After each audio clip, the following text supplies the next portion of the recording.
ఇంతకు ముందు మనం ఆంధ్రప్రదేశ్ రాష్ట్రంలో బందీలుగా ఉన్నాం, ఇప్పుడు స్వతంత్రంగా ఉన్నాం. నాగార్జున సాగర్ లో 130 టీఎంసీల డెడ్ స్టోరేజ్ ఉంటది. అవసరమైతే అతిపెద్ద పంపులు పెట్టైనా సరే, డెడ్ స్టోరేజ్ తోడైనా సరే మీ పంటలకు సరిపోని నీళ్లు ఇస్తాం, ఇచ్చే బాధ్యత నాది అని చెప్పి నేను మనవి చేస్తా ఉన్నా.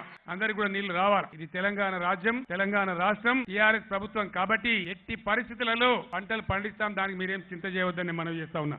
వాళ్ళ మాటలు వింటే చక్కెరచి కింద పడాలి మనమంతా.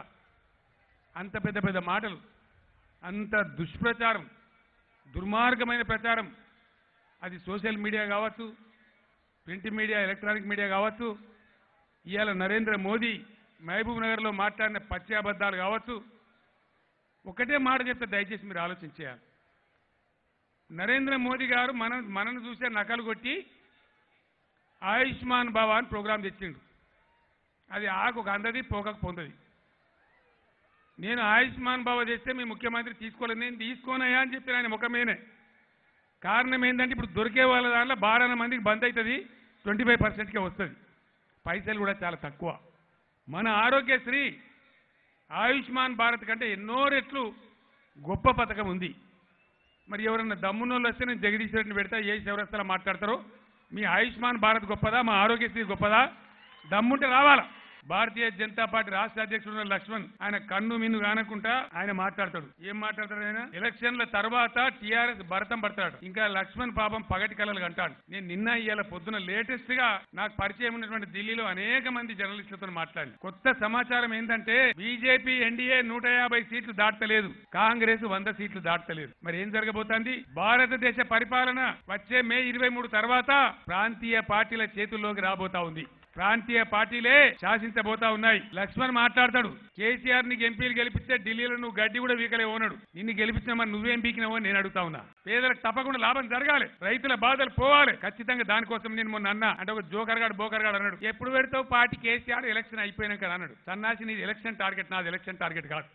నా టార్గెట్ దేశం బాగుపడేది. నా టార్గెట్ ఎలక్షన్ అయినాకనే పెడతా కావచ్చు, నీలాగా నాకు తొందరపాటు లేదు. ఈ దేశంలో ఇప్పుడు వచ్చిన పరిణామాల తర్వాత, ఈ ఎన్నికల తర్వాత పరిణామాలను సమీక్ష చేసి తప్పకుండా అవసరమైతే జాతీయ పార్టీ స్థాపించి, రీజనల్ పార్టీ కన్సార్షియం స్థాపించి ఈ దేశంలో పెనుమార్పులకు శ్రీకారం చుట్టాలి. కాంగ్రెస్ ఏతర బీజేపీ ఏతర ప్రభుత్వం వస్తేనే, రాష్ట్రాలతో పరిపుష్టం చేసే ఫెడరల్ సమాఖ్య కూటమి ప్రభుత్వం వస్తేనే ఈ దేశానికి ఉన్న దరిద్రం పోతుంది. కాబట్టి దయచేసి ఎవరో నడుము కట్టాలి, దేశంలో ఎవరో ఒకరు పొలికేక పెట్టాలి. మీ ఆశీస్సులుంటే కేసీఆర్ గా మీ బిడ్డగా నేనే ఆ పొలికేక పెట్టడానికి సిద్ధంగా ఉన్నానని మనం చేస్తా ఉన్నా. అది జరగాలంటే 16 ఎంపీలు మనం గెలవాలి. దీంతోనే శ్రీకారం చుట్టాలి. బీజేపీ గెలిచినా కాంగ్రెస్ గెలిచినా చేతులు కట్టుకొని నిలబడే గులాములు. ఇవాళ టీఆర్ఎస్ బిడ్డలు గెలిస్తే పేగులు దిగేదా కొట్లాడతారు. తెలంగాణ జాతి గౌరవం పెంచే విధంగా ఈ భారత జాతికే ఉపయోగపడే ఉత్తమమైన రాజకీయం చేస్తామని మనవి చేస్తా ఉన్నా. మీ అందరికి నేను హామీ ఇస్తా ఉన్నా. ఒక 15 రోజులు ఓపిక పట్టుకోండి దయచేసి. ఈ ఎన్నికలు అయిపోతే నాకు తెలిసి ఏం జరుగుతూ ఉందో గ్రౌండ్లో, ఎన్ని బాధలు నాకు తెలుసు. నేను కూడా కాపోనే, నేను రైతు బిడ్డనే, ఆ బాధలు నాకు తెలుసు. కాబట్టి 15 రోజుల దాకా ఎవ్వరికి ఏ కాన లంచం ఇయ్యకండి, ఏ ముటేషన్లు ఏ పట్టాలు చేసుకోకండి. జూన్ మాసంలో భారతదేశమే ఆశ్చర్యపడే నిర్ణయం తీసుకొని రైతుల యొక్క సకల బాధలు తీరుస్తా అని చెప్పి నేను మనవి చేస్తా ఉన్నా.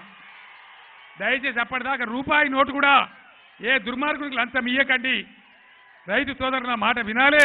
నేను రైతు బిడ్డనే, మీ బిడ్డను కాబట్టి చెప్తా ఉన్నా. ఎవ్వరికి రూపాయి లంచం రేపటి నుంచి చేయకండి, బ్యాన్ చేయండి.